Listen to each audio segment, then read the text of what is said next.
সুপ্রিয় শিক্ষার্থীবৃন্দ, কি অবস্থা তোমাদের সবার? আশা করছি সবাই অনেক অনেক ভালো আছো এবং সুস্থ আছো। আজকে যেই রিয়ারেন্সটি তোমাদেরকে আমি বুঝিয়ে দিব, এটা দিনাজপুর বোর্ডে 2024 সালের পরীক্ষাতে এসেছিল। তো চলো আর দেরি না করে আমরা একদম শুরু থেকে শেষ পর্যন্ত এই রিয়ারেন্সটিকে ব্রেকডাউন করার চেষ্টা করব। এখানে রিয়ারেঞ্জ করার সময় আমাদেরকে যে জিনিসটি সবার আগে মাথায় রাখতে হবে সেটি হচ্ছে এই যে 10টা সেন্টেন্স আমাদেরকে দেওয়া রয়েছে, এই 10টা সেন্টেন্সের অর্থ আমরা প্রপারলি বুঝতে পেরেছি কিনা। যদি আমরা 10টা সেন্টেন্সের অর্থ প্রপারলি বুঝতে পারি, আমার মনে হয় যে রিয়ারেঞ্জটা খুব সুন্দরভাবে কমপ্লিট করা এবং ফুল মার্কস পাওয়াটা আমাদের জন্য কোনো ব্যাপারই হবে না। কিন্তু যদি আমরা অর্থ বুঝতে না পারি, সেক্ষেত্রে কিন্তু সিকোয়েন্স বা ক্রমটা উল্টাপাল্টা হয়ে যেতে পারে। তখন অনেক মার্কস কিন্তু এখান থেকে কাটা যেতে পারে। তার কারণ হচ্ছে রিঅ্যারেঞ্জে যখন একটি বা দুটি ভুল হয়, তখন কিন্তু আল্টিমেটলি এটা কি হয়, এটা আর একটি বা দুটি ভুলে সীমাবদ্ধ থাকে না। এর কারণে আরও বেশ কিছু ভুল হয়ে যেতে পারে। তার মানে হচ্ছে অনেকগুলো ভুল হয়ে যাওয়ার একটা সম্ভাবনা কিন্তু থেকে যায়। কাজেই চলো আমরা প্রথমে যেখানে ফোকাস করব সেটা হচ্ছে সেন্টেন্সের অর্থগুলো প্রপারলি বুঝতে পারা। এখানে ফার্স্ট সেন্টেন্সে যেটা বলা হয়েছে দেখো, যে there she became a teacher of a school in Kolkata. তার মানে তিনি কলকাতাতে একটি স্কুলে বা বিদ্যালয়ে শিক্ষক হয়েছিলেন। 2 নম্বরে দেখো বলেছে যে সুন হার অ্যাক্টিভিটিস, তার মানে হচ্ছে তার যে কার্যক্রম, for the service of mankind, তার মানে মানব সেবায়, স্প্রেড। স্প্রেড মানে কিন্তু দেখো ছড়িয়ে পড়া, অল ওভার দ্য ওয়ার্ল্ড, তার মানে হচ্ছে সারা বিশ্বব্যাপী। তার মানে শীঘ্রই তার যেই মানব সেবার কর্মকাণ্ড সেটা সারা বিশ্বব্যাপী কি হলো, ছড়িয়ে পড়লো। নাম্বার 3 দেখো বলেছে she was on her hills for her selfless services to mankind even at her old age. তার মানে কি দেখো, ওল্ড এজ মানে হচ্ছে বৃদ্ধ বয়স, আর ম্যানকাইন্ড মানে হচ্ছে মানব সেবা যেটা সেটা। হ্যাঁ, তো এই ম্যানকাইন্ডের জন্য বা মানব যে জাতি তাদের যেই সার্ভিসের জন্য সে এক পায়ে খাড়া ছিল তার শেষ বয়সেও, এমনটা কিন্তু এখানে বলা হচ্ছে। আর 4 নম্বরে দেখো যেটা বলা হচ্ছে যে as a recognition to her service, তার মানে তার যে সেবা, সেই সেবার রিকগনিশন বা স্বীকৃতি হিসেবে she was awarded, say award পেয়েছিল দ্য নোবেল প্রাইজ, তার মানে সে নোবেল পুরস্কার পেয়েছিল ফর পিস, কিসের জন্য, শান্তির জন্য। কবে, দেখো ইন 1979, তার মানে 1979 সালে সে তার যে সেবা বা তার যে কাজ এটা স্বীকৃতি হিসেবে শান্তিতে নোবেল পুরস্কার জয় করেছিল। 5 নাম্বার দেখো বলেছে she was one of those people, তার মানে সে ওই সকল লোকের মধ্যে একজন ছিল হু ডেডিকেটেড, তার মানে যিনি কি করেছিলেন, তার যেই কি বলা যেতে পারে, হু ডেডিকেটেড দেয়ার লাইফস, তার মানে ওই সকল লোকরা যাদের জীবন কিনা তারা উৎসর্গ করেছিলেন, তাদের মধ্যে তিনি ছিলেন একজন, two the service of mankind, তার মানে কি মানব সেবার জন্য যারা জীবন উৎসর্গ করেছিলেন তাদের মধ্যে তিনি একজন ছিলেন। 6 নম্বরে দেখো বলেছে যে হোয়েন বা যখন শি ওয়াজ 18, তার মানে তার বয়স ছিল 18, she decided to B A নান, তার মানে তিনি একজন সন্ন্যাসিনী হওয়ার ব্যাপারে সিদ্ধান্ত নেন, অ্যান্ড কেম টু কলকাতা, তাহলে তিনি চলে আসেন কোথায়, কলকাতাতে চলে আসেন। She so to dedicate her life, তার মানে তিনি প্রতিজ্ঞাবদ্ধ হন কি করার জন্য, ডেডিকেট বা উৎসর্গ করার জন্য, হার লাইফ বা তার জীবনটা, ফর দ্য কজ অফ, কিসের কারণে, হেল্পলেস মানে যারা সাহায্যহীন, অ্যান্ড পুয়ার বা দরিদ্র পিপল বা লোক যারা রয়েছেন তাদের জন্য তিনি তার জীবনটা উৎসর্গ করতে দৃঢ় প্রতিজ্ঞ হন, এমনটা এখানে বলা হচ্ছে। 8 নম্বরে দেখো কি বলেছে যে she was born in Yugoslavia in 1910, তার মানে 1910 সালে তিনি এই ইউগোস্লাভিয়াতে জন্মগ্রহণ করেছিলেন। আর 9 নম্বরে দেখো বলেছে যে শি ওয়াজ অলসো গিভেন, তার মানে তাকেও দেয়া হয়েছিল ভারতরত্ন অ্যাওয়ার্ড, তার মানে তাকে ভারতরত্ন যে পুরস্কার সেটি দেওয়া হয়েছিল ইন দ্য ফলোয়িং ইয়ার।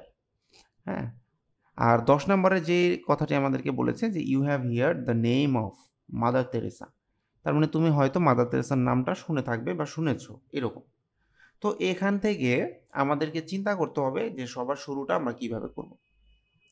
এই যে দেখো 1 থেকে 9 নাম্বার পর্যন্ত যে সেন্টেন্সগুলো আমি তোমাদেরকে বোঝালাম, এখানে কিন্তু just she she she she এভাবে বলা হয়েছে, অর্থাৎ কার কথা বলা হচ্ছে এটা কিন্তু এখানে বলা নেই।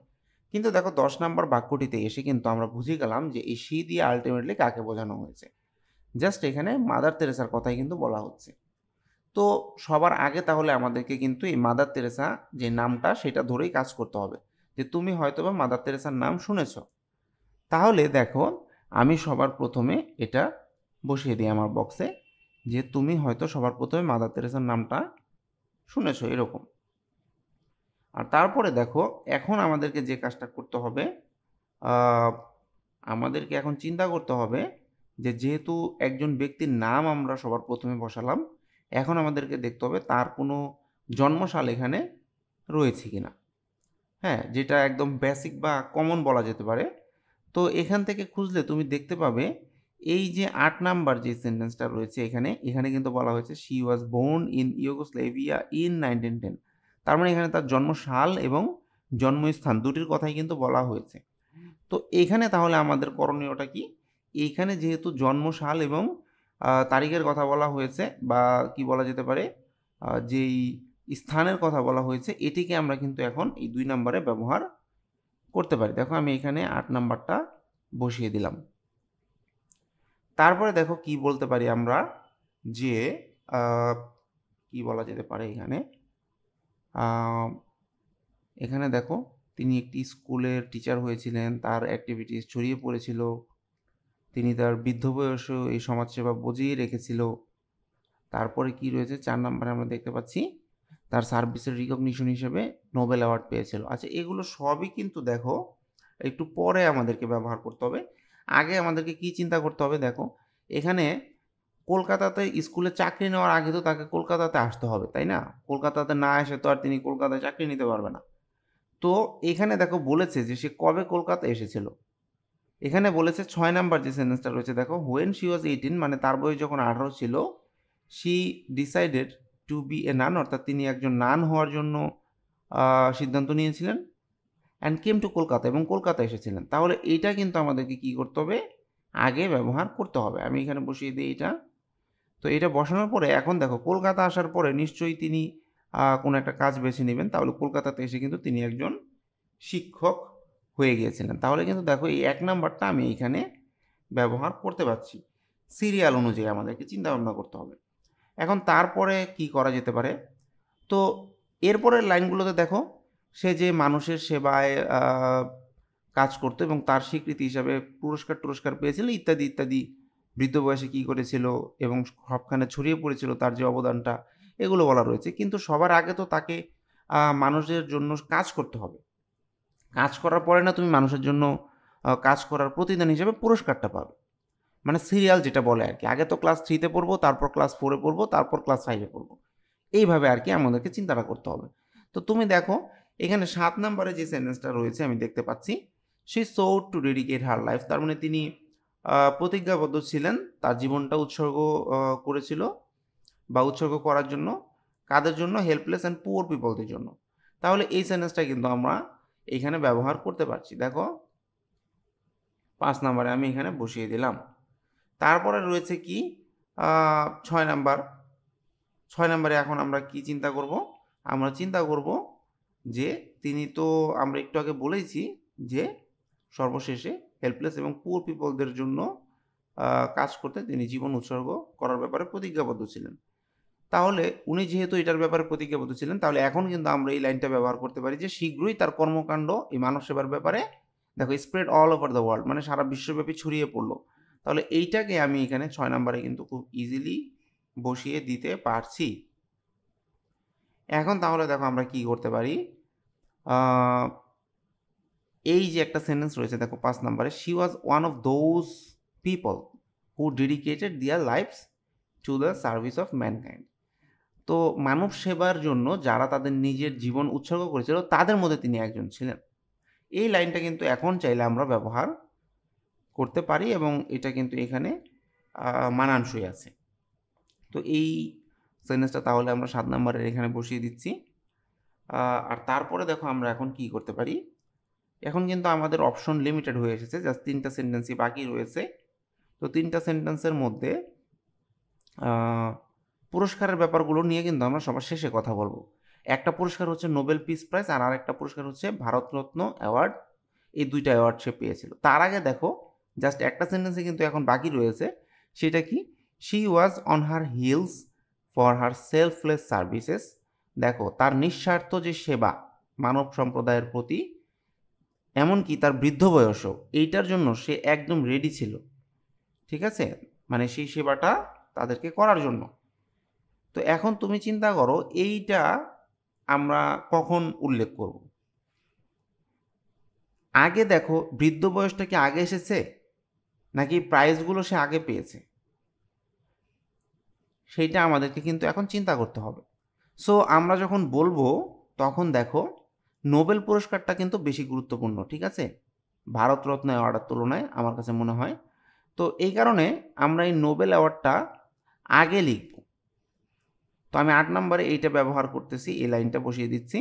এখানে এই নোবেল অ্যাওয়ার্ডটার কথা বা পিস প্রাইজটার কথা আগে বলার আরও একটা কারণ রয়েছে। কারণ দেখো, শি ওয়াজ অলসো গিভেন, তার মানে তাকে আরও দেওয়া হয়েছিল। তাহলে আমাকে তো আগে একটা বলে নিতে হবে রে ভাই, তারপর তো আমাকে আরও একটা কোনটা সেটা বলতে হবে। তো এই কারণে এই ৯ নাম্বার যে সেন্টেন্সটা রয়েছে, এইটা কিন্তু আমি ৯ নাম্বারেই ব্যবহার করব। আর তারপরে সবার শেষে দেখো একটা জিনিসই বাকি থাকবে, যে ৩ নাম্বার যে সেন্টেন্সটা সেটা। এটার অর্থটা আমি আগেও কয়েকবার তোমাদেরকে বুঝিয়ে দিয়েছি, যে বৃদ্ধ বয়সেও সে এই নিঃস্বার্থ সেবা দেওয়ার জন্য একদম প্রস্তুত থাকতো। তো এই সেন্টেন্সটা কিন্তু তাহলে আমরা এখানে ১০ নম্বরে ব্যবহার করতে পারি। তো দেখো কত সহজে আমরা একটা রিঅ্যারেঞ্জ ব্রেকডাউন করতে পেরেছি। এইভাবে যদি তুমি পরীক্ষার হলে বুঝে বুঝে লাইন টু লাইন কাজ করে অর্থ বুঝে তারপরে গিয়ে তুমি যদি অ্যান্সারগুলো বসাও, তাহলে কি হবে, তোমার যে ক্রমটা বা সিকোয়েন্সটা বা ধারাটা সেটা ঠিক থাকবে এবং তুমি ফুল মার্কস এখান থেকে পাবে। আমি সবসময় তোমাদেরকে অতীতে বোর্ডের পরীক্ষাতে যেই প্রশ্নগুলো এসেছিল সেগুলো বোঝানোর মাধ্যমেই ইংলিশে A+ পাওয়ার যে প্রিপারেশন সেটা নিতে বলি। তো তোমাদের কাজ হবে অবশ্যই বাসাতে প্রিভিয়াস ইয়ারের যে প্রশ্নগুলো রয়েছে, অবশ্যই সেটা বোর্ডের হতে পারে, প্রিভিয়াস ইয়ারের যেই টেস্ট পরীক্ষাতে কলেজগুলোতে যেই প্রশ্নগুলো এসেছিল অর্থাৎ টেস্ট পেপার থেকে, সেই প্রশ্নগুলো তুমি সলভ করে প্রিপারেশন নিতে পারো। অর্থাৎ আমার কথা হচ্ছে প্রতিদিন তোমাকে প্র্যাকটিস করতে হবে। তুমি যত প্র্যাকটিস করবে তোমার মার্কস পাওয়ার প্রবণতাটা ততই বাড়বে। যেমন এই প্রশ্নটা যদি তুমি ফার্স্ট টাইম পরীক্ষার হলে করতে যাও, আমার মনে হয় তোমার 10 থেকে 15 মিনিট সময় লাগবে যদি তুমি আমার মেথডে বুঝে বুঝে করতে যাও। কিন্তু দেখো, এই প্যাসেজটা যদি তোমার আগে থেকেই প্র্যাকটিস করা থাকে, তাহলে আমার মনে হয় এইটা তুমি 2 থেকে 3 বার করলে এই রিয়ারেন্সটা তোমার একদম মুখস্থ হয়ে যাবে। আমি বলবো না তোমাকে মুখস্থ করতে, আমি তোমাকে বলবো এতবার প্র্যাকটিস করো যাতে এটা তোমার মুখস্থ হয়ে যায়। এইভাবে প্রিপারেশন নিলে পরীক্ষায় ভালো ফলাফল করা একদম 1-2 ব্যাপার। আজকের মতো এই পর্যন্তই। সবাই ভালো থাকো, সুস্থ থাকো। ভিডিওটা ভালো লাগলে লাইক, কমেন্ট এবং শেয়ার করে দিও। কথা হবে নতুন কোনো ভিডিওতে। Till then, thanks for watching. Tata.